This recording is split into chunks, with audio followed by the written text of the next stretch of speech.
Sir വരുന്നവരും ഒന്ന് അറിയിച്ചിരുന്നെങ്കിൽ ഞാൻ തന്നെ നേരിട്ട്. ആളറിയാതെ ഒരു അബദ്ധം പറ്റിപ്പോയതാ. ഇദ്ദേഹം അത് മുൻ പരിചയമില്ലാത്ത സ്ഥലത്ത് വന്നുപെട്ട ഒരു കുടുംബത്തെ സംഘം ചേർന്ന് ഭീഷണിപ്പെടുത്തി പണം തട്ടാൻ ശ്രമിക്കുമ്പോ കണ്ണും പൂട്ടി നോക്കി നിൽക്കുന്നത് എന്തുപകാരസ്മരണയുടെ പേരിലായാലും ശരി, തെറ്റാണ്, അക്ഷന്തവ്യമായ തെറ്റ്.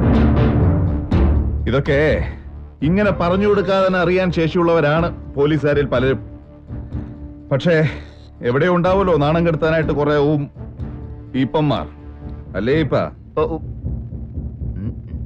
എന്റെ സ്റ്റേഷൻ അതിർത്തിക്കുള്ളിൽ ഇനിമേൽ ഇത്തരം സംഭവങ്ങൾ ഉണ്ടാവരുത്, ഉണ്ടാവാൻ പാടില്ല. നിലവിലുള്ള പെൻഡിംഗ് കേസസിന്റെ മുഴുവൻ ഡീറ്റെയിൽസും എനിക്ക് കിട്ടണം, വിത്ത് ദെയർ കറന്റ് സ്റ്റേറ്റസ്. കിട്ടിയില്ല. ഫുഡൊക്കെ കഴിച്ചോ? ഇല്ല സാർ. കഴിച്ചു സാർ. എന്നാ ചെല്ല്. ഇപ്പോ എന്തോ ഇപ്പൊ പറഞ്ഞ ഫയലുകളൊക്കെ നാളെ രാവിലെ കൃത്യം 10 മണിക്ക് എന്റെ മേശപ്പുറത്തുണ്ടാവണം. On my table.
കണ്ണന് പുതിയ സ്കൂളിലൊക്കെ പോണ്ടേ? അവിടെ കളിക്കാൻ എന്തൊക്കെയുണ്ടെന്നറിയോ? അച്ഛൻ പോയി കണ്ണന്റെ അഡ്മിഷനൊക്കെ ശരിയാക്കി ഇപ്പൊ വരും. അച്ഛൻ വന്നിട്ട് ദൈവമേ വരാറായല്ലോ. ആ മോള് നല്ല കുട്ടിയെ ഇവിടെ ഇരുന്ന് കളിച്ചോളണം. അമ്മ അടുക്കളയിലേക്ക് ചെല്ലട്ടെ. നിന്റെ അച്ഛന് വിശന്നാ പിന്നെ കണ്ണ് കാണില്ല. ബെഗനാ, തനി ബെഗൻ.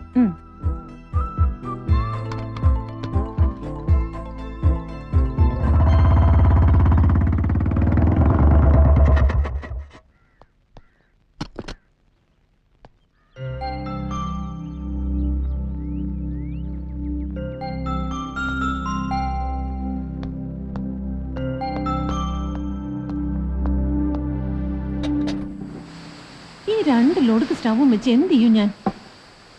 യൂണിഫോം ഇട്ട് ആ പോലീസ് ജീപ്പിൽ ഒന്ന് അവിടെ വരെ പോയാൽ മതി. അപ്പൊ ആ ഗ്യാസ് ഏജൻസിക്കാര് സിലിണ്ടർ എടുത്ത് ജീപ്പിൽ വെക്കും. ചെയ്യില്ലല്ലോ. അധികാര ദുർവിനിയോഗാത്രേ. ആരാണോ ഇങ്ങനെ വായിക്കൊള്ളാത്ത വാക്കൊക്കെ കണ്ടുപിടിച്ചത്? നിന്റെ അച്ഛൻ. എത്തിയോ? കൊള്ളാലോ. വന്നിറങ്ങി ബോർഡ് തൂക്കി പറഞ്ഞ കിട്ടിയില്ലോ 5-6 രോഗികളെ. ഇവിടെ ഒന്നും നല്ല ഡോക്ടേഴ്സ് ഇല്ലാന്ന് തോന്നുന്നു. അതെ, ഇപ്പൊ ആൾക്കാർക്കൊക്കെ ഹോമിയോപ്പതിയിൽ നല്ല വിശ്വാസം. അതിവിടെ പറഞ്ഞിട്ട് എന്താ കാര്യം? മുറ്റത്തെ മുല്ലയ്ക്ക് മണമില്ലല്ലോ. എന്താ? എടോ, അതുകൊണ്ടല്ല. താൻ കൊടുക്കുന്ന മരുന്ന് കഴിച്ചിട്ട് ഇന്ന് വരെ ഒരു രോഗിയും രക്ഷപ്പെട്ടായിട്ട് എന്റെ അറിവിലില്ല. സാറേ, ഹോമിയോപ്പതി എന്ന് പറഞ്ഞ ലോങ് ടേം ട്രീറ്റ്മെന്റാ. അസുഖം വേരോടെ പറിച്ചെടുക്കാൻ സമയെടുക്കും. ഇതുവരെ എനിക്കതിന് ഭാഗ്യം ഉണ്ടായിട്ടില്ല. എവിടെയെങ്കിലും ചെന്ന് 5-6 പേഷ്യൻസിനെയും കിട്ടി അവർക്ക് ആദ്യത്തെ ഡോസ് മരുന്ന് കൊടുക്കും. അപ്പോഴേക്ക് ഇയാൾക്ക് സ്ഥലം മാറ്റോ സസ്പെൻഷനോ ആവും. പിന്നെ എല്ലാം കെട്ടിപ്പെറുക്കി അടുത്തടുത്തേക്ക്. ഇവിടെയെങ്കിലും ഒന്ന് ഉറച്ചാ മതിയായിരുന്നു. വന്നിറങ്ങിയ ലക്ഷണം കണ്ടിട്ട് ഇവിടെയും തദൈവ. ഇല്ലടോ, ഇവിടെ ഒരു കുഴപ്പമുണ്ടാവൂല. നാട്ടുകാരെ മുഴുവൻ താൻ തന്റെ പഞ്ചാര ഗുളിക കൊടുത്ത് ഒരു വഴിക്കാക്കിക്കോ. പിന്നെ ഒരാഴ്ചയായി സാധനങ്ങൾ ഷിഫ്റ്റിങ്ങും എടുത്തു വെക്കലും ഒക്കെ ആയിട്ട്. അപ്പൊ എങ്ങനെയാ? എന്ത്?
ആരാ നിങ്ങളൊക്കെ?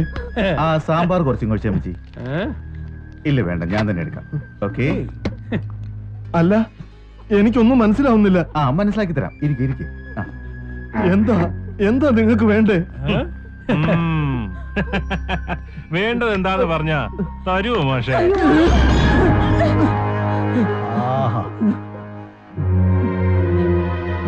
എടാ ഇതാടാ ഇഡ്ലി സാമ്പാറും. നമ്മുടെ ചായക്കടക്കാരൻ കേശവനുണ്ടല്ലോ, ആ തെണ്ടിയോട് പോയി പറയണം ഇവിടെ വന്ന് ഈ അമ്മച്ചിക്ക് ശിഷ്യപ്പെടാൻ. അത് ശരിയാ. ദൈവത്തെ ഓർത്തൊന്ന് പറ, ആരാ നിങ്ങളൊക്കെ? എന്താ ഇതിന്റെ ഒക്കെ അർത്ഥം? നാക്കി നെരി പോകുന്നതിന് മുമ്പ് ചൂട് ചായ ഒരു പുകയും ഒടുക്കത്തെ ഫീലിംഗ് ആ മോളെ. എല്ലാം കൂടി കുറെ ലോഡ് അടിക്കേണ്ടി വരും, അല്ലടാ സോമു? പിന്നെ അങ്ങനെ അങ്ങ് ഒതുക്കി മാറ്റാൻ പറ്റുമോ? ടെൻഷൻ വേണ്ട മാഷേ. ഇന്ന് വൈകുന്നേരം ആവുമ്പോഴേക്കും ഈ സാധനങ്ങളൊക്കെ മാറ്റി ഈ വീട് ഞങ്ങൾ അങ്ങ് കാലിയാക്കി തരാം. കാലിയാക്കാനോ? എന്താ ഈ പറയുന്നേ? എന്തിനാ ഇതൊക്കെ ഇവിടുത്തെ അടുത്ത് മാറ്റുന്നേ? എന്താ മാഷ ഇത്? വിറ്റ വീട്ടിൽ ഈ സാധനങ്ങൾ കെട്ടിപ്പിടിച്ചോണ്ടിരിക്കാൻ നോക്കൂ. വിറ്റ വീടോ? എന്റെ വീട് ഞാൻ ആർക്കും വിറ്റിട്ടില്ലല്ലോ. ഈ ദേവരാജന്മാരുടെ ഓരോ തമാശകള്. അങ്ങനെ ഓരോ വസ്തുക്കൾ വാങ്ങും, പക്ഷെ വിൽക്കുന്നവരെ അറിയാല. ഇത് തന്നെയാ നമ്മുടെ ഹസൻ കോയക്കും പറ്റിയത്. അയാളുടെ ഹോട്ടൽ മുതലാളി വാങ്ങി, പക്ഷേ ഞങ്ങൾ പറഞ്ഞപ്പോഴാണ് അയാൾ അത് അറിയുന്നത്. അയാളുടെ മോനടുത്തുണ്ടായിരുന്നു. ആ പന്തിക്ക് വാശി ഒഴിഞ്ഞു തരാൻ പറ്റിയല്ലാന്ന്. പിന്നെ ഞങ്ങൾ അവനെ അങ്ങോട്ട് ഉറക്കി. ആഹാ, അപ്പൊ അതാണ് കാര്യമല്ലേ? നാള് കുറയായി നിന്റെ ഈ ദേവരാജന്റെ പിണിയാളുകൾ എന്റെ തറവാടിന്റെ കോലായിൽ കയറി ഇറങ്ങുന്നു. അയാൾക്ക് ഇവിടെ സായിപ്പന്മാരെ കുളിപ്പിക്കുന്ന റിസോർട്ട് തുടങ്ങണം പോലും. പട്ടിണിയും പരിവട്ടമുണ്ട്. പക്ഷേ എന്റെ പരദേവതയുടെ കടാക്ഷമുള്ള ഈ മണ്ണ് ഒരു കള്ളുഷാപ്പുകാരനും ഞാൻ തീരെഴുതി കൊടുക്കില്ല. വെറുതെ ആംബിയർ കൂട്ടി തടി ബെടക്കാക്കാൻ നോക്കണ്ട. നിന്റെ ഈ വീടും പറമ്പും തീരെഴുതിയ പ്രമാണമായത്. പിടിക്ക്. മുതലാളിക്ക് വേണ്ടപ്പെട്ട ഒരാളുണ്ട്, യശോധരൻ. അയാളുടെ പേർക്കാ തീരെഴുതി കൊടുക്കണ്ടേ. വെറുതെ അല്ലടോ, 10 ലക്ഷം രൂപ തന്റെ അണ്ണാകളോട് കുത്തി കയറി തരും അഡ്വാൻസ്. ഇത് വാങ്ങിച്ച് മര്യാദക്ക് രജിസ്റ്റർ ഓഫീസിൽ വന്ന് ഒപ്പിട്ട് തന്നു. ഭീഷണിയാണോ? കടക്കട എന്റെ പടിക്ക് പുറത്ത്.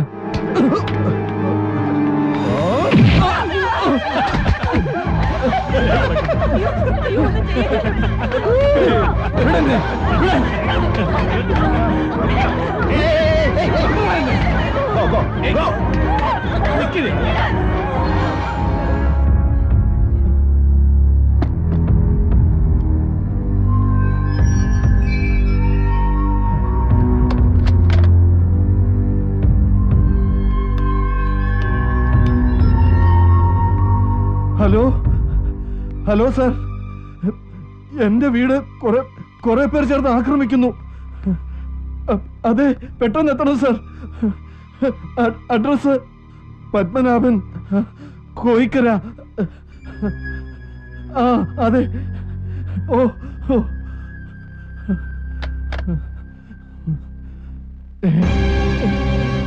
അറിയിക്കേണ്ടവരെയൊക്കെ വിവരം അറിയിച്ചല്ലോ. അപ്പൊ നമുക്കിനി കളി തുടങ്ങാം.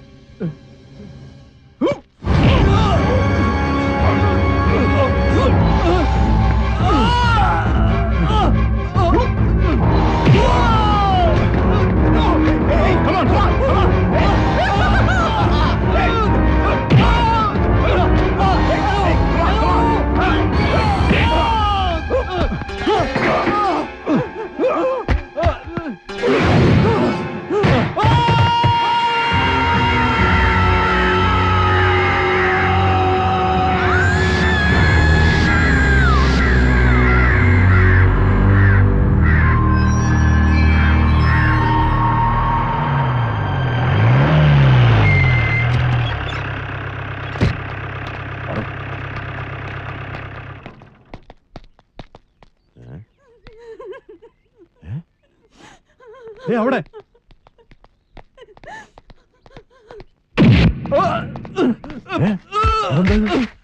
എന്താ എന്താ ഇത്? എന്തു പറ്റി? ആരാടാ നീ? എന്താടാ ഇത്? വിട്ടുപിടി സാറേ, അത്രത്ത് കിണ്ടി കളിക്കല്ലേ. വേണ്ട സാർ, ഞാൻ പറയുന്ന കേൾക്ക്. ഇത് മുതലാളിയുടെ സെറ്റപ്പാ. നമ്മൾ ഇതിൽ ഇടപെടണ്ട. ഒന്ന് വിടണോ എന്നെ? എടാ, ഇത്രയും വലിയ തന്തയിലായ്മ നോക്കിക്കൊണ്ട് നിൽക്കാൻ പറ്റുള്ളൂ ഒരു പോലീസുകാരന്? ഞാൻ പറയാനുള്ളത് പറഞ്ഞു. ഇനി സാറിന്റെ ഇഷ്ടം. ഇങ്ങോട്ട് വന്ന് സാറേ. അറിയാവല്ലോ നമ്മുടെ പി സി റഹ്മാന്റെ കേസ്. ഇപ്പൊ കുടുംബം തെരുവില. കുഞ്ഞുകുട്ടി പരാതിയുള്ള ആൾക്കാരാ നമ്മളൊക്കെ. വെറുതെ മുതലാളിയായിട്ട് ഇടഞ്ഞോണ്ടൊരു ഇടപാട് വേണേ അയക്കൂ, പക്ഷെ എന്നെ വിട്ടേരും. ദൈവത്തെ ഓർത്ത് ഞങ്ങളെ രക്ഷിക്കണം. നിങ്ങൾക്കും ഇല്ലേ കുടുംബവും കുട്ടികളും ഒക്കെ സാർ? അതൊക്കെ ഉള്ളതുകൊണ്ടാ മാഷെ ഞങ്ങൾ പോകുന്നത്. വെറുതെ സംഗതി വഷളാക്കാതെ അവര് പറയുന്നത് എന്താണെന്ന് വെച്ചാ ചെയ്യും.